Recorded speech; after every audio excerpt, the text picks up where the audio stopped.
così vediamo meglio.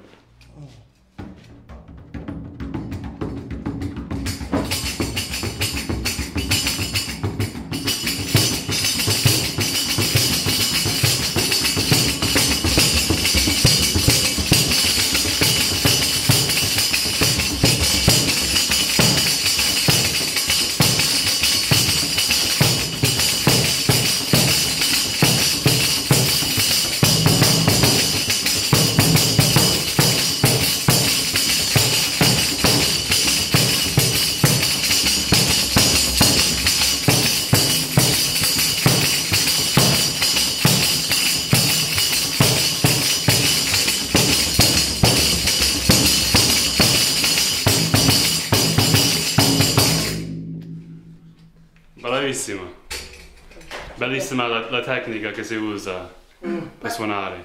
Questa è la tecnica proprio diffusa in questo paese più o meno. Che la nostra riusciamo. Ma lei come si è imparato? Tipo? Come mai imparato? Mai imparato, più bien praticante, era così, non è che mi storiato. Quando era nica che Quando era nica, 4-13 anni. 4-13 anni io già mi cominciavo a imparare che mi piaceva. Ora, sento, sono venuta qua. E si suonava così per accompagnare i balletti magari? E beh, suonammo, che ballammo, sì. Poi ballammo, suonammo e ballammo, non è che... Ma solo tarantella, non con altri strumenti, solo la tamburello? Solo questo. La tamburello e basta. Ma che si ballava, tipo scotte? Si ballava in una cosa al gruppo, con le scorte, al gruppo tutto, poi ballammo, sai, certo, non è che puoi ballare a scorte. Sempre in questa tecnica c'erano altri o solo così? Sì. Ma si può suonare in un'altra maniera oppure solo così? Sempre così io, figlio mio, sì.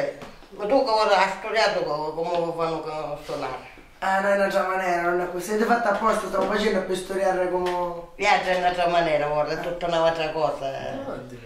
Certo, tu ora studi chitarra, tamburella, fischettola, tutte queste cose. Io pure mi imparai questo, mi imparai... Ma a Ciaramedda si suonava qua? A Ciaramedda si suonava? No, qua no però chissà. Chissà che c'è un nene di auto, ma sì che no, non c'era stessa. Ma lei non ha visto mai altre persone che suonavano strumenti figurare, cose? No, figlio mio. Sempre... no.